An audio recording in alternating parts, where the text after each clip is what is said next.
saya lihat di Twitter juga ada orang yang mengajukan petisi agar stasiun televisi yang memproduksi si Raket Boys ini, SBS, untuk meminta maaf secara lebih formal.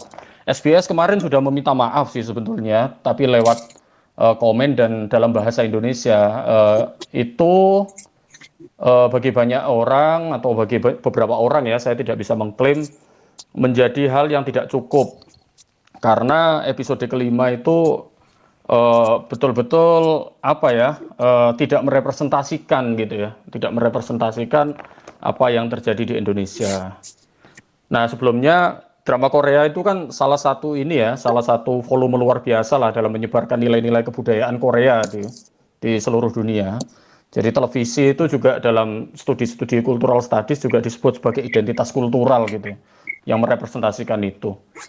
Nah, apakah kemudian di episode kelima itu yang menggambarkan terutama ini ya, bagaimana orang Indonesia tidak bisa mengatur secara baik menjadi penyelenggara, lalu fansnya fans yang tidak sportif gitu, dan penyelenggaranya sengaja untuk melakukan segala cara gitu untuk agar bisa menang melawan atlet Korea.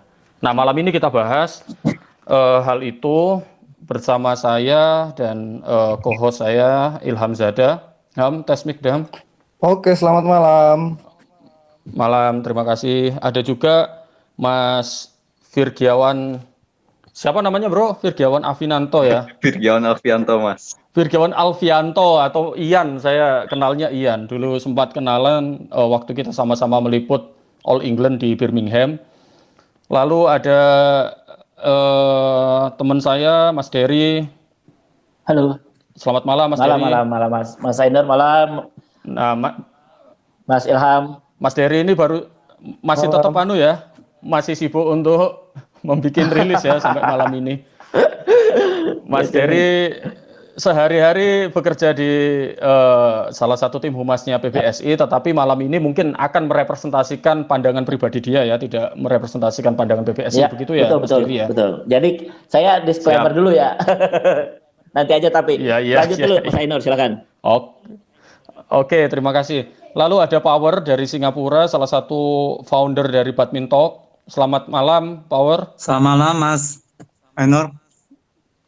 Selamat malam. Oke, kita langsung aja ya. Ya, siap. Ke Power dulu mungkin ya. Nonton nggak episode kelima kemarin dan bagaimana tanggapannya soal itu? Kan itu rame sekali ya di Instagram, di Twitter, lalu bahkan ada yang mengajukan petisi juga agar SBS meminta maaf secara resmi dan formal kepada orang Indonesia gitu ya. Nah, gimana tuh Power melihat fenomena itu kemarin? Silakan. Ya, saya ada nonton. Saya dari episode 1 juga sudah nonton. Lalu tadi sebelum acara ini saya nonton ulang lagi untuk biar agar lebih ingat lagi. Sebelumnya juga sudah nonton, dan saya juga melihat bagaimana masalah ini begitu ramai dibincangkan oleh para pecinta bulu tangkis dan juga para pecinta drama Korea di seluruh Indonesia.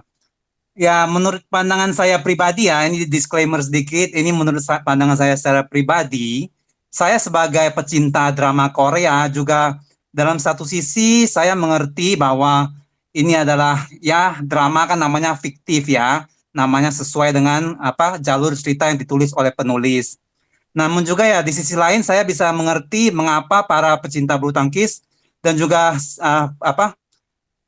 pecinta drama Korea yang mungkin tidak mengikuti bulu tangkis, mereka juga tersinggung gitu ya, melihat bagaimana Indonesia digambarkan sebagai negara yang tidak sportif dan bermain curang untuk sebagai lawan bertanding jika melawan pemain Indonesia. Saya secara pribadi saya melihat ini kayaknya agak sedikit berlebihan ya digambarkannya, karena seperti yang kita ketahui ya, kita sudah sering mengikuti bagaimana pertandingan di Indonesia. Kita juga mengetahui bagaimana kalau turnamen internasional BWF itu seluruh peserta dari mancanegara itu kan pasti hotelnya kan sama ya. Jadi nggak ada yang diskriminatif begitu ya. Lalu bagaimana digambarkan pendukung Indonesia tidak sportif. Saya sebagai setelah bertahun-tahun meliput Indonesia Open, Indonesia Master di Istora, saya melihat ya tidak sampai sebegitunya juga ya, meskipun mungkin ketika bertanding mungkin agak sedikit terbawa suasana, ada bubu sedikit. Tapi kalau memang menangnya secara sportif, saya melihat pendukung Indonesia itu adalah pendukung yang sangat antusias dan sangat adil dan ya bisa dibilang ya secukupnya lah ya, tidak seperti yang digambarkan di drama tersebut. Jadi ya menurut pandangan saya secara pribadi kelihatannya kurang di tempat ya apa yang digambarkan di drama tersebut.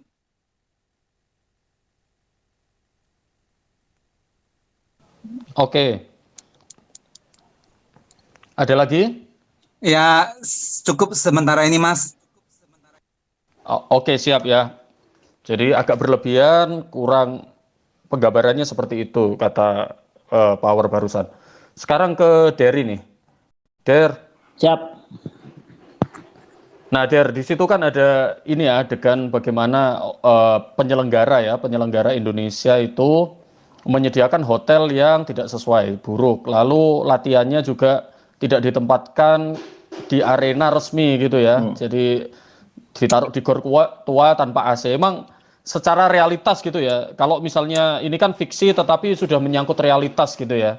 Indonesia, BWF, Istora disebut. Nah, itu apakah seperti itu, Der? Yang mungkinkah seperti itu gitu loh. Kalaupun curang bisa nggak seperti itu gitu. Silakan, Der. Selamat malam semuanya. Terima kasih Mas Ainur dan Mas Zada. Mas Ilham ya, Mas Ilham Zada. Terima kasih sudah mengundang saya malam ini untuk diskusi di Space. Selamat malam juga buat Ian sama Power dari Badminton Talk.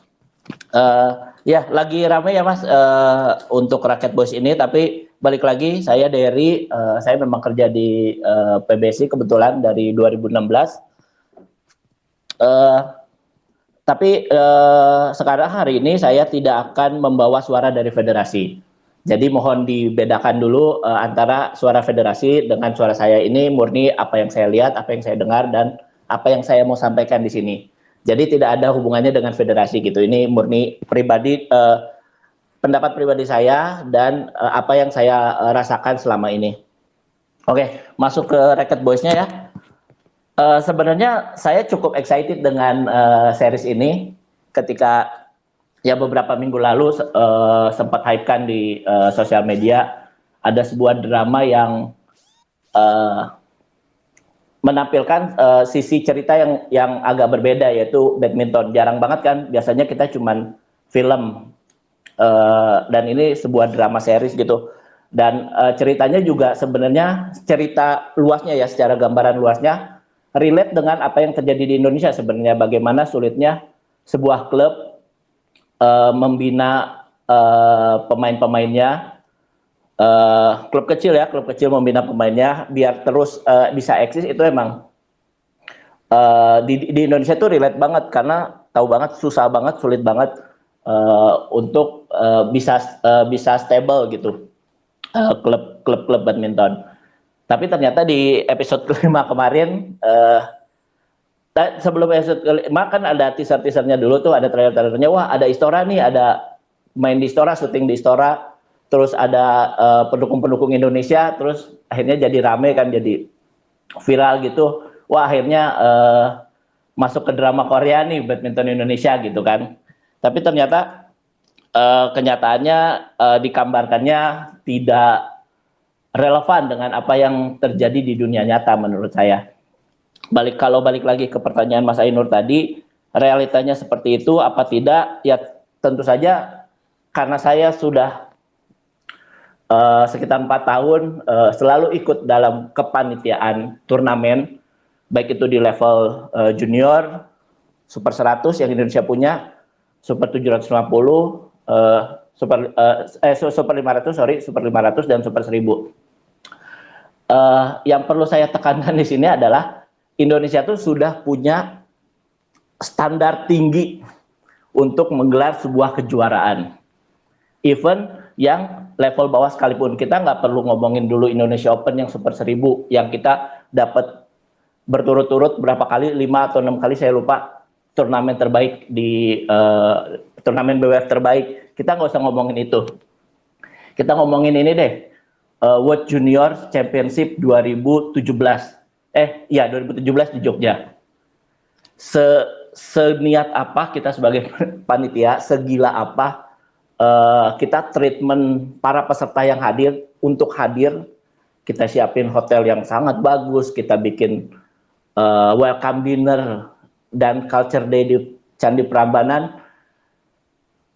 Itu juga udah sebuah, untuk sekelas turnamen junior itu menurut saya udah bintang 5++ lah. Jadi apa yang digambarkan di Raket Boys emang kurang pasti menurut saya. Jadi kurang sesuai aja dengan realita yang ada. Oke, ini fiksi, tapi kan membuat drama itu sebenarnya harusnya riset, apalagi menyangkut negara orang. Itu yang saya sayangkan sih. Oke, lu mau bikin fiksi nggak apa-apa, silahkan. Tapi kalau sudah masuk ke negara orang, harusnya fiksi yang dibuat tuh tidak terlalu jomplang dengan apa yang terjadi di dunia nyatanya. Apalagi ini yang tadi Mas Ainur bilang bahwa ini fiksi yang sebenarnya sudah menjadi realitas, karena kita ngomongin olahraga, ngomongin badminton, dan kita ngomongin badminton tuh harga diri bangsa Indonesia gitu. Jadi ya kalau para pecinta bulu tangkis atau warga negara Indonesia yang marah sih menurut saya wajar. Ya walaupun penyampaiannya agak sedikit berlebihan menurut saya, tapi balik lagi kalau marah itu wajar sih, karena itu tidak sesuai dengan apa yang terjadi, standar tinggi yang kita buat di Indonesia gitu. Saya 2019 menjadi panitia Indonesia International Challenge di Magelang. Kita siapkan Hotel Arto sebagai hotel official. Ya, hotel di sana itu kalau nggak salah bintang 3+.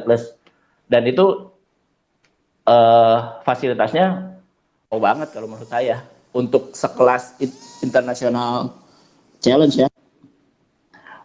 Sangat beranilah diadu dengan turnamen-turnamen internasional dengan level yang lebih tinggi di luar negeri gitu. Ya, jadi balik lagi saya menyayangkan kekurangan riset dari sutradara atau dari pembuat cerita tentang kondisi di Indonesia. Karena kan satu lagi karena kan drama ini, film kan itu visual ya, visual itu biasanya nyangkut ke pikiran dan nanti akan menjadi sebuah sentimen, menjadi sebuah pemikiran gitu. Kalau misalnya di Indonesia tuh seperti ini ya, nah itu yang saya jaga, yang saya sayangkan. Gimana kalau misalnya di negara lain melihat bulu tangkis Indonesia tuh seperti ini, itu yang saya sangat sayangkan. Itu dulu sih Mas Ainur, terima kasih.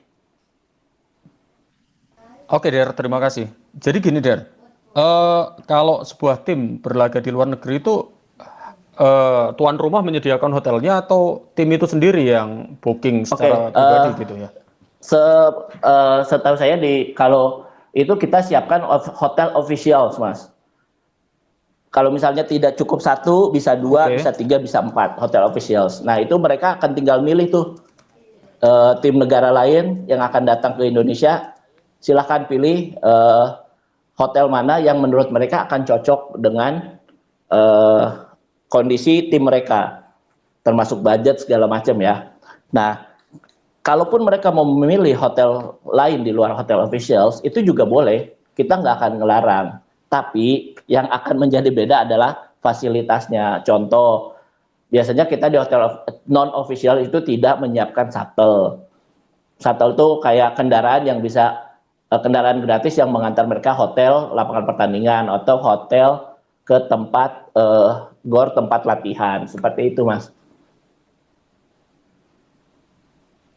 Oke, terima kasih. Nanti lagi ya Der, Siap. sekarang ke Ian dulu ya. Ian? Halo Mas. Oh iya, oke Ian.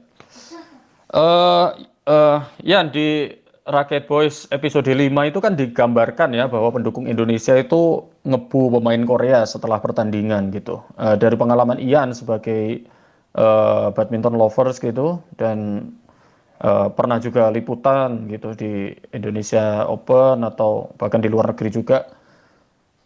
realitas seperti itu pernah terjadi nggak sih yang terhadap pemain bulu tangkis dari luar negeri gitu?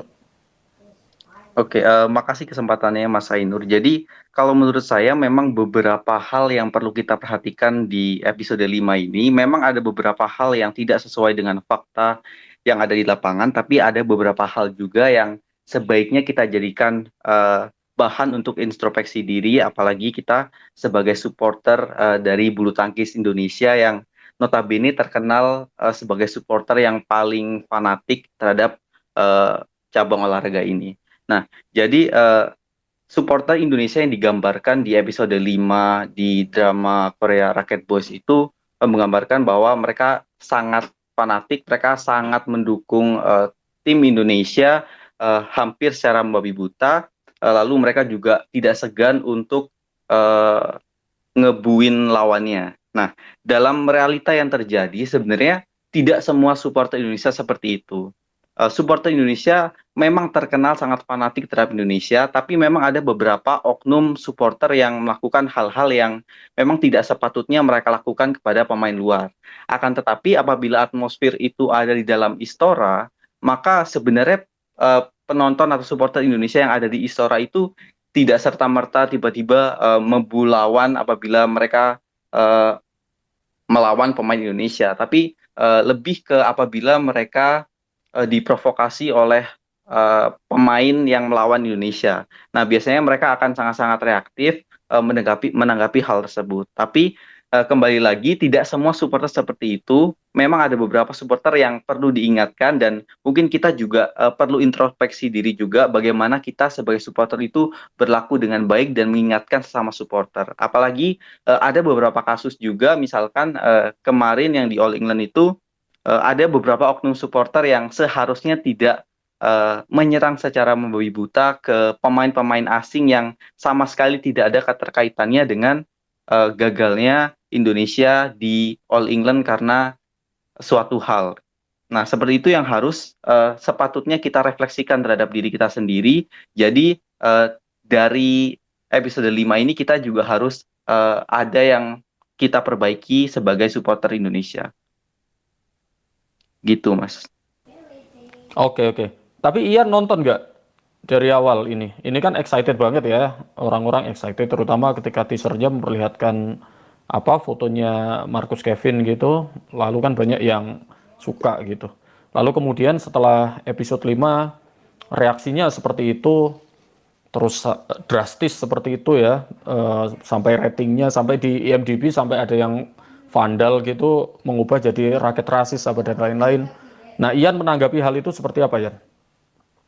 Saya dari awal kebetulan setelah muncul rilisnya film itu, series itu 2 kali episode berturut-turut saya maraton, lalu saya dengan sangat excited menunggu 2 episode berikutnya, dan memang sangat-sangat tergambarkan bahwa kualitas perfilman yang mereka sajikan, apalagi itu mempromosikan olahraga bulu tangkis yang sangat dicintai oleh masyarakat Indonesia itu sangat baik, dengan angle yang baik, dengan alur yang baik, lalu humornya juga sangat baik. Tapi lagi-lagi sayangnya setelah episode 5 ini, saya sempat lihat waktu itu ratingnya sebelum episode 5 ini keluar, ratingnya bagus sekali di IMDb, di atas 8 poinnya. Lalu setelah Ya, 8,7 ya iya betul, kelihatannya. iya betul. Jadi sangat baik, tapi setelah episode 5 ini mungkin karena ada hal yang sangat membekas ke penikmat series tersebut di Indonesia, maka akhirnya reaksi publik itu terjadi gitu, Mas. Sebenarnya itu sangat disayangkan sih, karena memang mungkin kita perlu akui bahwa dunia perfilman kita atau series-series yang kita produksi, mungkin kita harus banyak belajar apabila kita ingin memproduksi series yang berkaitan dengan bulu tangkis. Mungkin kita harus banyak belajar dari series Rocket Boys ini karena mereka benar-benar menyuguhkan bulu tangkis itu sebagai sesuatu yang sangat baik dan sesuatu yang sangat menghibur, apalagi dengan alur cerita yang sama sekali tidak membosankan. Oke, terima kasih. Ilham mungkin ada tambahan? Wah, Ilham nggak ada nih. Ini juga pengumuman ya kepada teman-teman sekalian yang mendengarkan, kalau misalnya ingin bertanya atau memberikan perspektif gitu atau memberikan pendapat, silahkan untuk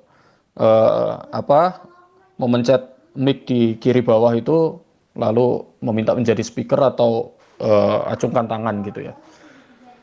Nah, saya ingin tanya nih ke Power gitu. Setelah kejadian di episode 5 ini ya, yang kontroversi besar ini di Indonesia gitu, apakah masih excited untuk menantikan seri selanjutnya atau episode selanjutnya? Ya, Mas Ainur. Kalau saya secara pribadi sih, saya masih akan terus menonton ya, karena yang saya lihat drama ini sebenarnya kan menceritakan tentang bulu tangkis, bagaimana seperti tadi Mas Dery bilang dari klub kecil, lalu bagaimana mau tumbuh ke level antar sekolah, lalu level nasional, lalu naik ke level internasional ya. Yang saya lihat dari drama ini, mereka bagus dalam menceritakan tentang bagaimana semangat perjuangan dari nol, dari level kecil lalu menjadi level yang tinggi. Lalu bagaimana pemain yang sudah hebat, lalu sikapnya ya tetap rendah hati, yang pemain yang cewek di drama itu ya, ya tidak melihat bagaimana reaksi penonton yang mungkin buin dia, lalu dia tidak tidak anti begitu ya, dia tetap tenang ketika wawancara, juga tetap tenang, tidak menyalahkan penonton, tidak menyalahkan penyelenggara, tidak bagaimanapun yang jelek-jelek. Saya rasa drama ini tetap banyak nilai positifnya ya, lebih dari kalau kita tidak melihat ya bagaimana dia menggambarkan Indonesia yang kurang tepat dan kurang pada tempatnya ya. Ya, tapi kalau saya secara pribadi sih, saya melihat drama ini tetap masih ada nilai positif yang kita bisa ambil dari drama ini. Tentu saja kita sebagai pecinta bulu tangkis dan juga pecinta drama Korea, ada 2 paket dalam satu drama. Saya rasa masih cukup layak untuk ditonton ya. Kita lihat bagaimana perkembangan dalam beberapa episode ke depan. Apakah ada nyinggung-nyinggung Indonesia lagi atau tidak? Kelihatannya sih dari permintaan maaf dari pihak SBS sih sepertinya mereka menyadari bagaimana salahnya mereka. Lalu mereka mengetahui bagaimana kekecewaan para penggemar drama Korea di Indonesia, dan saya rasa mereka akan berbenah dan kemungkinan tidak akan menyinggung-nyinggung Indonesia lagi yang negatif-negatif seperti itu, Mas Ainur. Saya rasa drama ini masih tetap memberikan hal-hal positif yang lain yang dapat kita pelajari ya. Ya, begitu Mas Ainur. Oke, ya. Terima kasih. Iya, terima kasih. Jadi masih akan menonton, dan karena masih banyak ya nilai-nilai positif gitu yang ditawarkan. Ya, seperti maaf tambah sedikit Mas Ainur. Silakan ya, tambahin. yang di episode 5 itu kan yang Han Se-yoon itu kan ketika diwawancara, setelah wawancara dia kan mengenakan pakaian kebaya kan, kalau kita perhatikan ya. Jadi saya lihat ada niat itu kebaya ya? Iya, itu saya ya? perhatikan sih itu kebaya ya. Apa pakaian Thailand itu? Bukan. Kelihatannya itu kebaya Mas Ainur ya. Coba dikoreksi kalau salah ya. Saya lihat Iya, itu iya. sebenarnya dari sisi penulis kelihatannya ada niat positif untuk menggambarkan budaya Indonesia, dalam memasukkan budaya Indonesia yang positif di dalam drama tersebut ya. Hanya saja dalam masalah hal fiktif, menceritakan bagaimana penyelenggaraan dan penonton Indonesia memang kurang tepat dan sedikit mengecewakan penonton Indonesia ya. Tapi saya rasa masih cukup positif untuk hal-hal lain yang dapat kita pelajari dari drama tersebut. Ya. Oke, terima kasih Ya, Power. Ke Dery ya, waktu pengalaman itu kan yang diceritakan adalah kejuaraan junior ya. Itu kejuaraan dunia junior ya, mungkin ya. Ya. Yang di series itu ya, di episode 5 itu. Nah, waktu kejuaraan junior tahun 2017 ya, kita terakhir jadi tuan rumah itu ya di Yogyakarta. Itu seperti apa, Der? Antusiasme penonton gitu. Terus hype-nya itu seperti apa waktu itu? Waktu itu emang hype-nya kita kerasa banget ya Mas, apalagi udah menjelang-jelang final perorangan tuh, masuk ke minggu kedua di Among Rogo tuh selalu penuh. Ya kita waktu itu lumayan cukup banyak juga mengirimkan wakil di perempat final atau semifinal atau sampai ke final. Jadi memang keadaan Gor Amongrogo tuh saat itu luar biasa banget sih. Dukung Grego, dukung Reno Pita, dan ada Ripka Josa juga kan waktu itu di final. Ya itu yang tadi saya bilang, saya juga setuju sih sama Ian sama Power, kalau misalnya memang drama ini tuh sebenarnya bagus, ceritanya juga memang anti mainstream ya menurut saya, dan itu sebenarnya bisa banget relate ke klub-klub di Indonesia, klub-klub kecil di Indonesia yang mau yang masih punya semangat untuk memajukan olahraga bulu tangkis. Di Yogyakarta itu bukan cuman penonton yang excited, tapi para pemain-pemain junior juga sangat-sangat enjoy di Jogja ketika mereka ke Prambanan. Waktu itu kita Culture Day, terus beberapa tim juga ada jalan-jalan ke Malioboro, waktu itu ke Borobudur juga, dan mereka sangat menikmati Indonesia gitu. Termasuk juga tim Korea, waktu itu ada beberapa pemain Korea yang ikut dan sekarang mungkin udah jadi senior ya.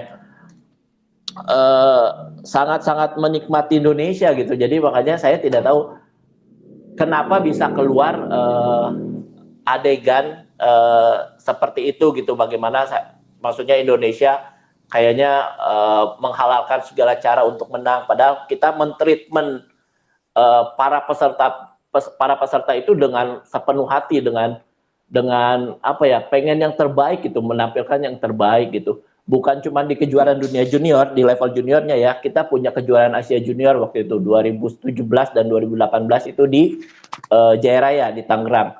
Itu sama perlakuannya, kita bagaimana para peserta ini mau balik lagi ke Indonesia, merasa puas dengan fasilitas yang kita berikan di Indonesia, bertanding dengan nyaman, dengan enak, dengan apa ya, pride gitu ya, dengan pride-nya bawa negara, tapi mereka tidak diskriminasi lah intinya di negara ini, di negara Merah Putih. Balik lagi, kita tuh punya standar tinggi untuk menggelar suatu turnamen gitu. Jangankan itu ya yang level internasional, yang level nasional deh, di simulasi kita atau home turnamen udah berapa kali, udah 3 kali kita gelar home turnamen dengan ya seniat itu gitu loh. Makanya saya agak bingung aja dengan penceritaan kenapa bisa akhirnya ada sebuah adegan yang menunjukkan kalau Indonesia itu mengalahkan segala cara untuk menang gitu. Gitu Mas. Oke. Dalam soal latihan misalnya dalam soal latihan itu sudah ada aturan ya, tertulis dari federasi ataupun dari BWF bahwa setiap tim itu harus latihan resmi gitu ya di lokasi pertandingan ya. Betul.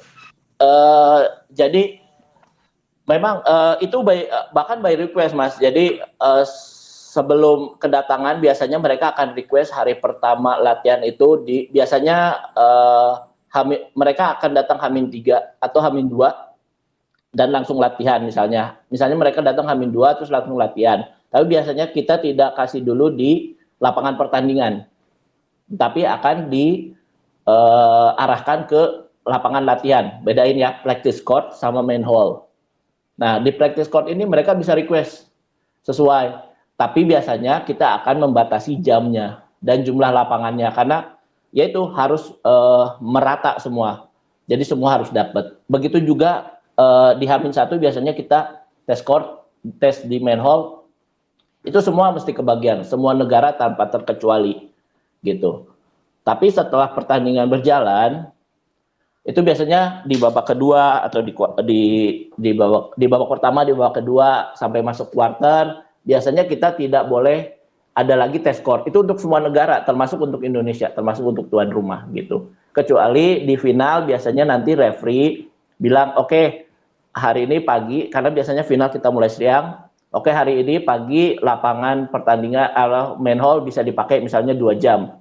Jadi misalnya ada 5 partai, 3 negara yang masuk atau 4 negara, nah itu semua harus kebagian tuh, nyobain lapangan untuk final. Seperti itu sih Mas. Jadi tidak ada sama sekali diskriminasi, tidak bisa karena semua dipantau referee juga. Semua jadwal latihan, jadwal tes manhole itu semua harus tanda tangan referee dan referee-nya pasti tidak ada, bukan dari negara yang tuan rumah, seperti itu. Oke, terima kasih. Ilham mungkin ada yang mau disampaikan, Ham? Untuk pertanyaan. Lanjut dulu, ntar lagi baru tak itu Nur. Oke, terima kasih.